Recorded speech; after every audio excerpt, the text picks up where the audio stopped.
Okay, so this is the second video in the series of how to use Khan Academy as a student. In our first video, we went into how to create an account for a student. We created an account by signing in through Google. So if you already have a Google account, you can do that, and that's covered in the first video. Also covers the introductory questions that you get from Khan Academy and how to set yourself up for a course to decide what you're going to learn. So now, assuming we've already created the account and we've already created a learning journey or our first learning adventure in one going, now we've logged out and we're returning. So we're going to log back into the site. Okay, again, I'm going to log back in using Google, and this is the Google account I used last time. So I'm going to return with this account.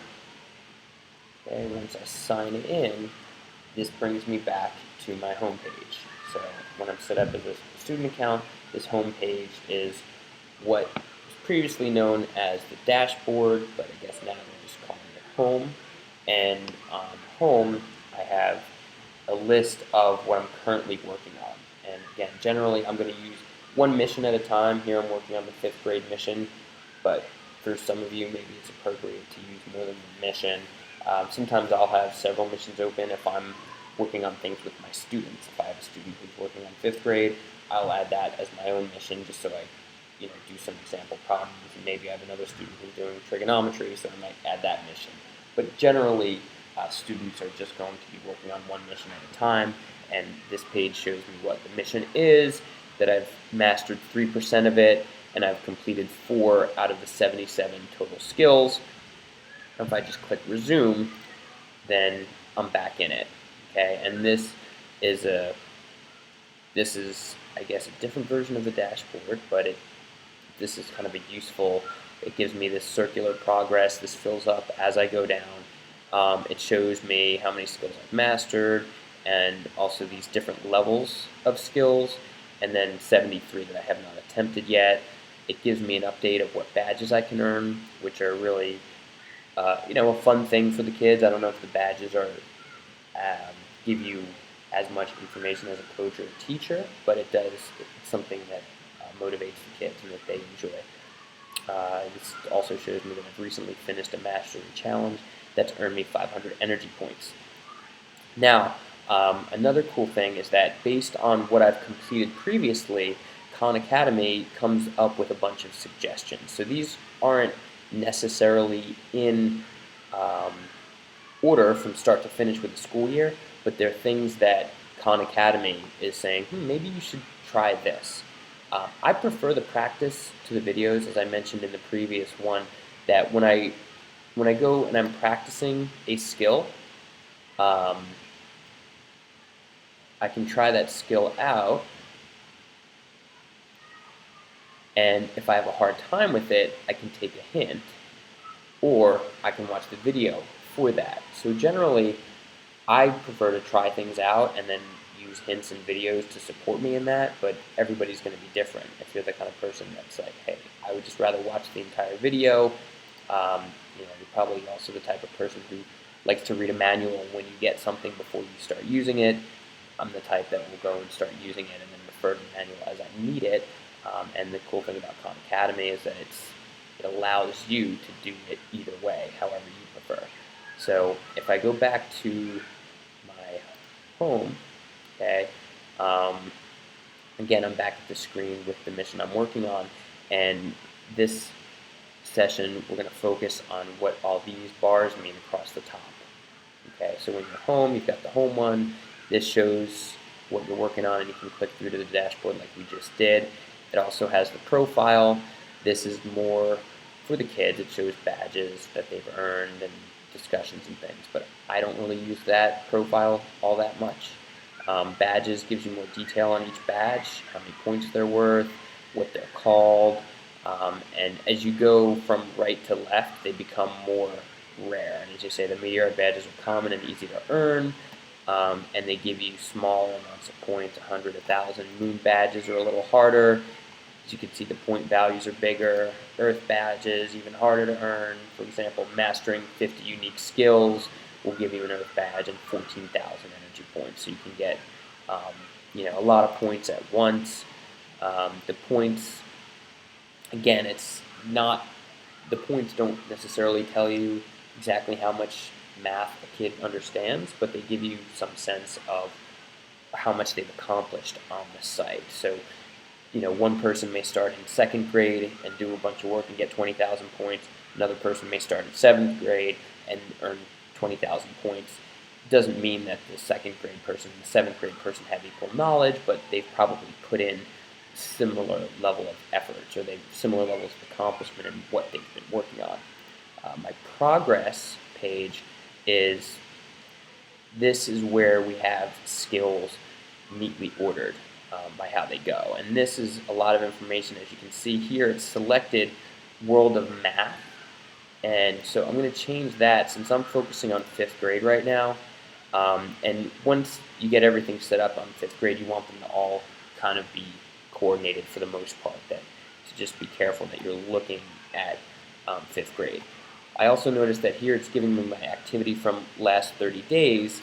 Generally, I may, when I'm looking at my skills progress, I want to know which skills I've worked on for all time, like what have I accomplished in total. I'm usually less interested in the shorter terms, the 30 and 7 days for this particular window, but again, you might have a reason that you want to see what skills have you worked on for the past 7 days, and you want to see that in order, and you can do that as well.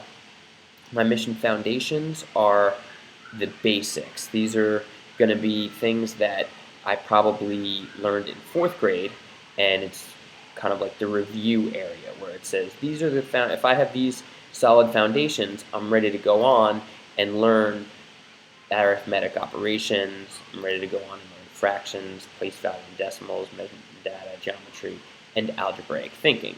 So you generally want to tackle the foundations first, and I can see here I've mastered these 3 foundations and I've achieved practice on unit sense, and as I go on I can learn more of these, and maybe my coach will recommend those skills to me, and when we get into the coaching videos I'll show you how as a coach you can give specific recommendations for what you want the students to work on. But in the absence of the coach recommendations, you're going to have automatically generated recommendations. So that's the progress screen. I can also see what videos I've watched, and it says, oh, you haven't watched any videos yet. And my activity graph, this is a pretty useful one where, let's say I want to see the last 7 days. This is the one where I use the time things a little more, and it shows me how much time did I spend. Here I haven't spent enough time, so it's down at 0, but as I spend more time, it creates a graph. And, the more, here since I have no time, it only goes from 0 to 6, but based on how much time, if I'm spending, average on 30 minutes a night, it'll go up to accommodate the highest level, so it doesn't max out at 6 minutes. In fact, it can do a lot more than that. And it'll also show on this page, there's this red line, that's my energy points. So when you get a screen, if you see a red line that's like way up here and the bars are underneath, that would tell you, wow, that person is earning more points on average than you would think from the time that they're spending. Whereas if you have a lot of long bars up here and the red line is way down below the bars, that could be an indication of maybe not being as efficient with the time that they're spending on there, because they're spending a lot of time but for some reason not earning energy points. And that's where, as a coach, you might want to ask about that, or as a student you might wonder, why am I not earning as many points as I could for the time that I'm spending. And focus is just another graph that shows you what you've been working on. And I guess I don't have anything, but it comes up as a circle. It's kind of like a pie chart, more like a donut chart, because it's 2 things inside of each other, and it breaks down relatively how much time you're spending on each of different activities. Discussion is something that I have not used much, but there is the option for you to post questions or to answer questions that other people have. Programs is for programming, which I, again, don't really use all that much. Coaches is going to be an important one. If you're in a class and your teacher gives you a class code, you enter that here. Okay? Or you can add a coach by email address. So someone you know is on Khan Academy and you want to add them as a coach so that they can see your results, like all the things that we just went through. A coach will be able to see that. And by adding them, you give them access to that, and a coach can also give you recommendations. Same thing with a parent, but a parent is going to have more access to make changes to the account, whereas the coach is just going to be able to see the results and make recommendations. The parent will have more control over the account. So another thing, even if a student enters creates their own account, you can add a parent later. Or if you create an account as a parent, you can then create a student account later. So here, want to coach students or your children. Open the menu at the top right and click Add Students or Add Children to get started. So again, as I said in the first one, I'm created here. This account is created as a learner, okay, in my settings. So I'm not doing the coaching features, but if I were creating a coach account, and that will be our next video on how to get started with a coach account, then this box will be checked here, or as a parent as well. Okay, so good luck. That should be enough to get you started as a student, and make sure you find a good coach, and they will help you make the best use of Khan Academy, and you can go on through a number of levels. If I look at the subjects that I have here, I can do math from kindergarten through second grade as the first one, and then up through 8th grade here. Then we've got high school and beyond. You can get into differential calculus. There's some fun things like recreational math, differential equations, multivariable. So you can go from pretty basic to really advanced. And these foundations here they're not in a straight course progression the way some of these other ones are, but early math would be for younger kids, maybe even before kindergarten, or to supplement things around that level. And then arithmetic, something I do sometimes with my middle school students who just need a little bit extra support in doing basic arithmetic. Pre-algebra, maybe for kids who are in algebra and want a little extra support. These foundations, basic geometry, will give you more support in those particular areas. So explore, do some questions, and have fun with it.